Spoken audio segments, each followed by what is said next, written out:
Welcome to the debate. In 1995, Michael Jackson spent $30 million to build 10 32-foot military-style statues of himself. Out of steel and fiberglass, no less. Right, steel and fiberglass. And he then proceeded to float them down rivers in major world capitals, drop them by crane into the center of Berlin, and just park them right in front of the Eiffel Tower. It's an incredible visual. But I mean, the central question we have to answer today is really just why? Exactly. Was the 1995 history era this brilliant, unparalleled musical counterattack that completely redefined an artist's power against the hostile media? Or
Someone trading his joy for a permanent state of war with the world.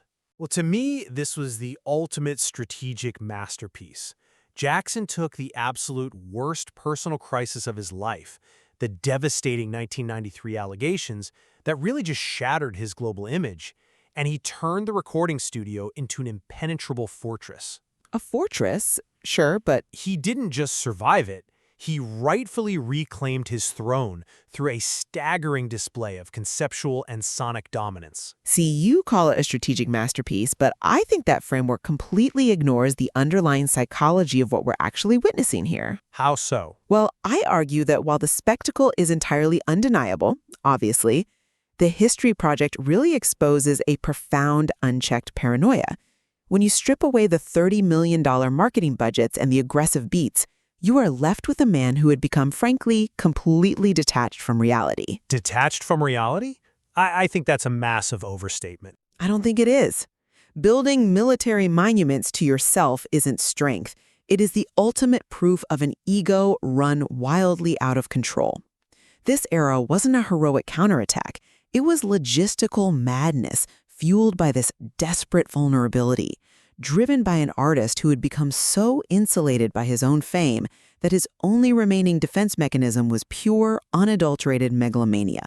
Look, to dismiss this as megalomania is to severely underestimate the impossible corner he was backed into by 1994. I mean, think about it. If he released a standard happy pop album like another Off the Wall or Thriller, Right? the global media would have absolutely crucified him for being disconnected from the gravity of the allegations. But if he simply released a dark, angry album, he risked alienating the massive mainstream fan base he had spent his entire life building. Which is a real risk. Exactly. So he needed a completely new musical architecture, and the mechanism he chose to execute this was just brilliant. He and his team invented what they called industrial funk. Right, that metallic sound. Yeah, it wasn't just a genre shift, it was literal sonic armor. By blending the warmth of traditional analog recording, spearheaded by his legendary engineer Bruce Sweden, with the cold, cutting-edge precision of digital workstations like the synclavier, he created this juxtaposition that tells the entire story of the era. Uh-huh. The digital beats were mathematically quantized, they were rigid and metallic. They represented the cold, mechanical nature of the media and the justice system. Meanwhile, his vocal delivery was raw, frantic, and purely analog, representing his trapped humanity fighting back. I hear what you're saying, but Just take a track like Tabloid Junkie. He builds this incredibly complex, aggressive synthesizer beatbox simply to hammer home the hook.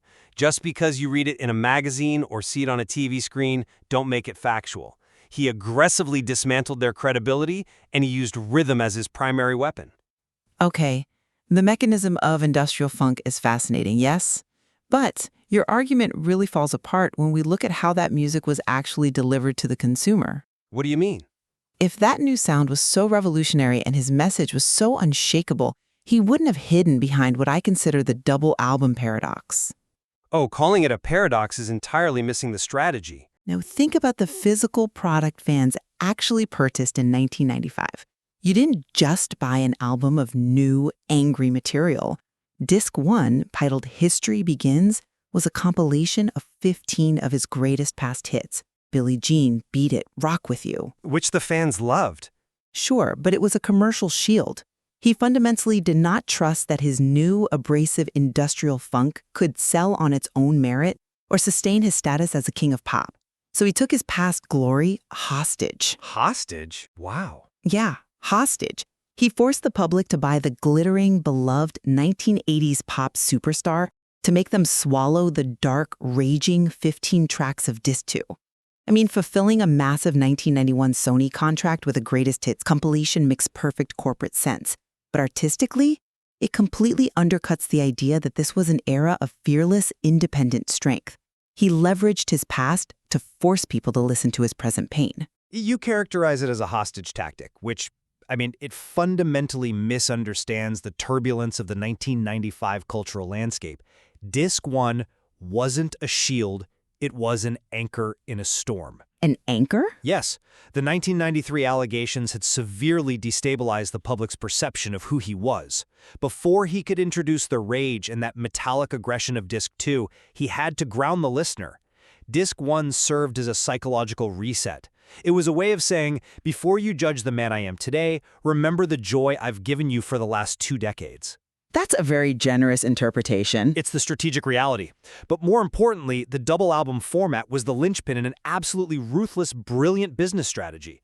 You mentioned the corporate side, and this is where he outmaneuvered the entire industry. By gaming the system? By understanding the system, Under the rules of the Recording Industry Association of America, the RIAA at that time, a multi-disc set over a certain running length counted each individual disc as a separate sale. Right. He and Epic Records knew this, so when they shipped 2.5 million physical copies into retail stores globally on day one, the RIAA rules automatically triggered a 5X Platinum certification instantly. Which was a total mirage. It wasn't an accident. They manipulated the industry's own statistical loopholes to manufacture a towering illusion of an immediate record-breaking victory.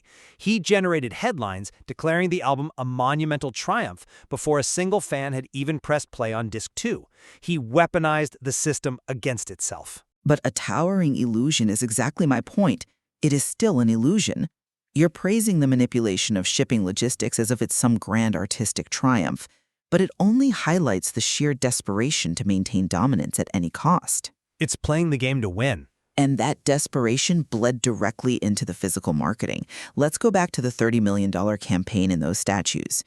When executives at Epic Records asked how he wanted to promote this deeply personal, emotionally raw album, his literal directive was, build a statue of me. And it worked. We are talking about 10 fiberglass and steel behemoths, featuring him in a quasi-military uniform, bandoliers strapped across his chest, fists clenched, staring stoically into the distance. Floating that down the River Thames, forcing London to open Tower Bridge for a promotional stunt. This is not the behavior of an artist confident in his message. I disagree completely. This is the behavior of a sovereign dictator demanding fealty. It is logistical madness fueled by a victim complex that had entirely warped his sense of scale. He was so deeply wounded by the tabloids that he felt the only way to survive was to physically tower over the cities of the world in indestructible fiberglass. But it worked precisely because of the scale you're criticizing. He understood the visual language of power better than anyone in the history of pop culture. Better than anyone? Absolutely. The tabloids had spent 2 years dragging his humanity through the mud, painting him as this fragile, broken criminal figure. A standard billboard or a magazine spread would have been entirely insufficient to counter that narrative. So the answer is a 32-foot statue. Yes, he had to present himself as immortal. The statues were a monumental flex of power designed to completely hijack the global conversation, and they succeeded. The media couldn't talk about the allegations. They had to talk about the sheer audacity of a pop star shutting down international waterways. He built literal, physical armor to match the sonic armor. But at what psychological cost? The psychological cost of building that armor was staggering. We see the exact same logistical madness, the exact same desperate need to physically escape his reality in the music video for Scream. Directed by Mark Romanek. A masterpiece. A very expensive masterpiece. The budget ballooned to $7 million, landing in the Guinness World Records as the most expensive music video ever made at the time. And what is the actual concept of this record-breaking expenditure? He and Janet in space. They literally leave the planet. They are depicted hiding in a zero-gravity spacecraft surrounded by high art and screens, entirely isolated from the human race. The entire piece is shot in stark, cold black and white. I challenge the idea that this is a flex of power. How is it not? Because spending $7 million to pretend you are floating in a sterile spaceship light years away from humanity? Is that the mark of an artist in control? Or is it the ultimate triumph of a man completely isolated by his own fame, surrounded only by enablers who will write a $7 million check for his escapism? He isn't fighting the world, he's running from it. Art doesn't have to be an exercise in psychological health to be an undisputed masterpiece. I'm not saying it does, but The intense isolation you're describing isn't a flaw in the era. It's the vital fuel for his most profound work. You want to talk about escaping reality, but when you strip away the millions spent on visuals and zero-gravity sets, you find an artist confronting his reality with devastating clarity. Look at Stranger in Moscow. okay, that is a beautiful track. It is the absolute artistic pinnacle of this era and perhaps his entire career. He wrote it in September 1993, sitting alone in a hotel room in Russia. The allegations were exploding in the American press. Police were literally raiding his home in California. And outside his window, Russian fans were chanting his name in the freezing rain. Right. He described that moment as feeling like the last human on Earth, facing an Armageddon of the brain. And he took that profound, crushing paranoia and distilled it into a mid-tempo masterpiece. The beatboxing underneath the track mimics the sound of a slowing heartbeat, while the rhythm mirrors the steady, relentless fall of the rain. He beautifully and tragically captures his sudden, catastrophic fall from grace. He didn't run from his isolation, he immortalized it. I will concede that Stranger in Moscow is a moment of genuine, heartbreaking vulnerability. It really is a stunning piece of music. But that vulnerability rapidly curdles into something incredibly dark, toxic, and dangerous elsewhere on disc 2. Dark, yes. Toxic? I don't know about that. It is. It's one thing to sing about the loneliness of fame. It is another entirely to weaponize your platform for a personal vendetta. Consider the track DS.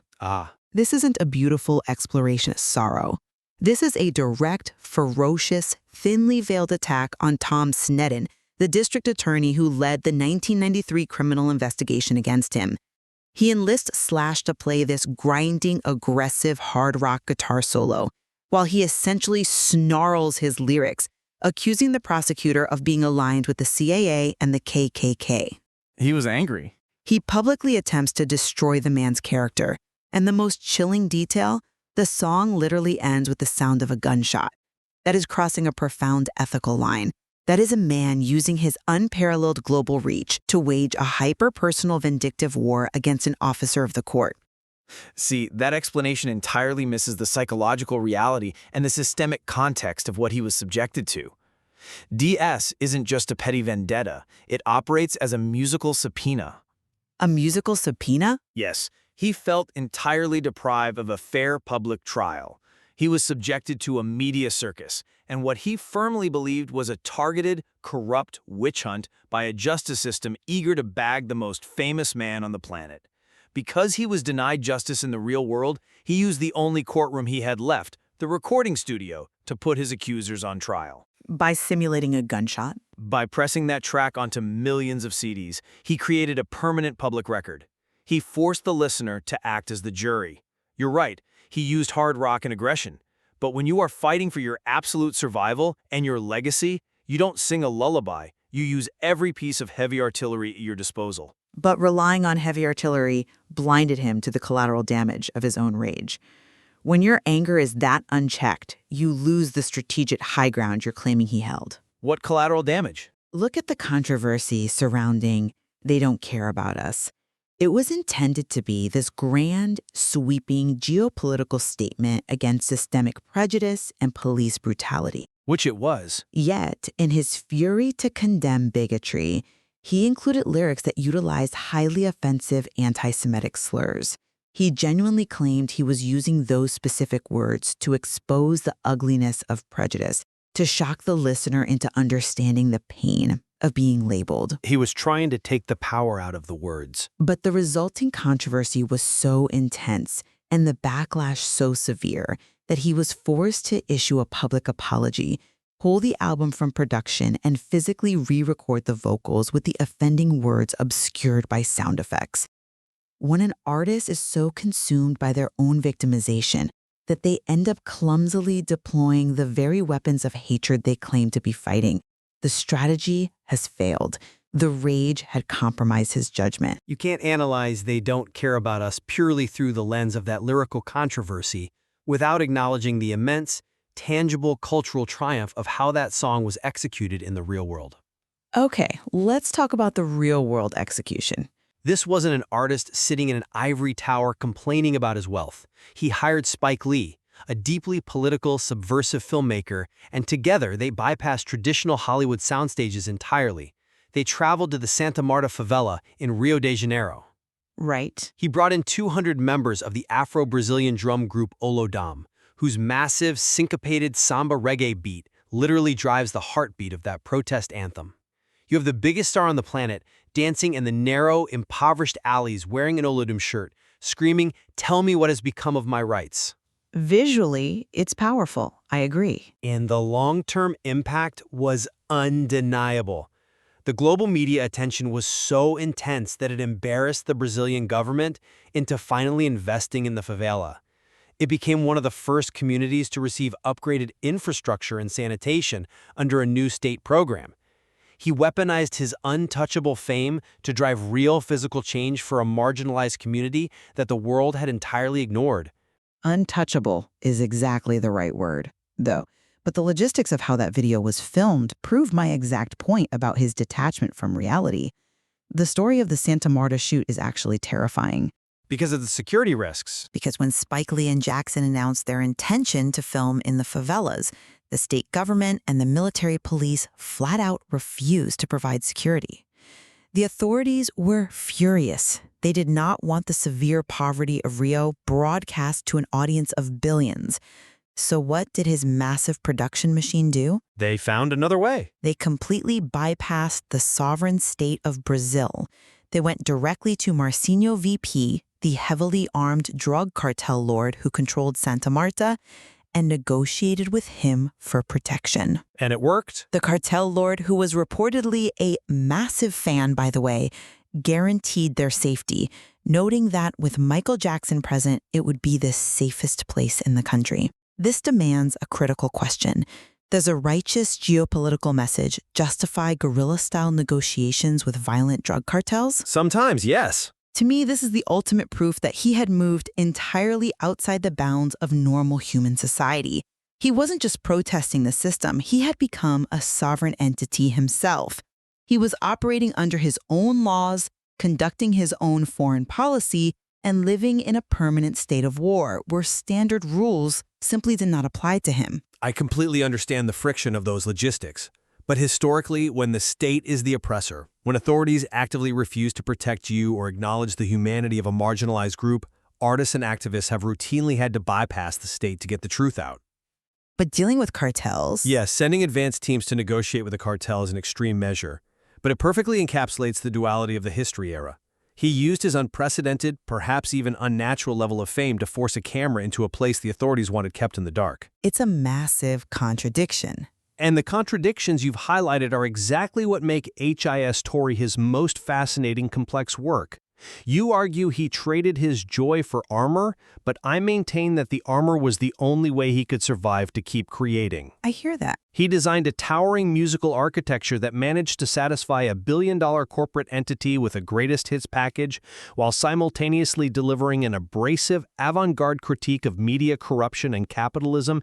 It is a masterpiece precisely because it forces the listener to violently reconcile the glittering, magical pop icon we loved in the 1980s with the embattled, fierce, metallic survivor of the 1990s. Well, we can absolutely agree on the immense tension that defines every single aspect of this project. Absolutely. The exact same elements that made the era a revolutionary commercial and cultural event. You know, the manipulation of RIAA rules, the towering 32-foot statues, the aggressive digital quantization of industrial funk, the unprecedented millions spent on visuals. They are the exact same elements that expose a profound, heartbreaking isolation. They're two sides of the same coin. Right. You cannot separate the brilliant geopolitical art from the tragedy of the $7 million Eurogravity escapism. There are endless psychological layers woven into this music.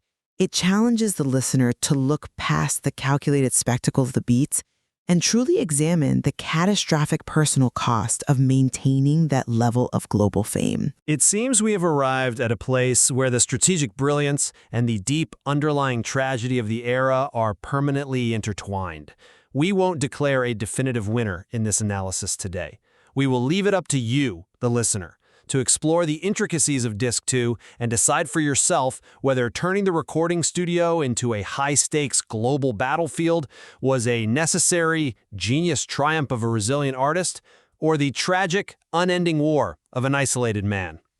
There's definitely a lot more to explore there. But the next time you hear those cold, metallic synclaviers kicking in, or picture a 32-foot fiberglass monument floating down a river, remember that sometimes the heaviest artillery an artist has at their disposal is their own legacy.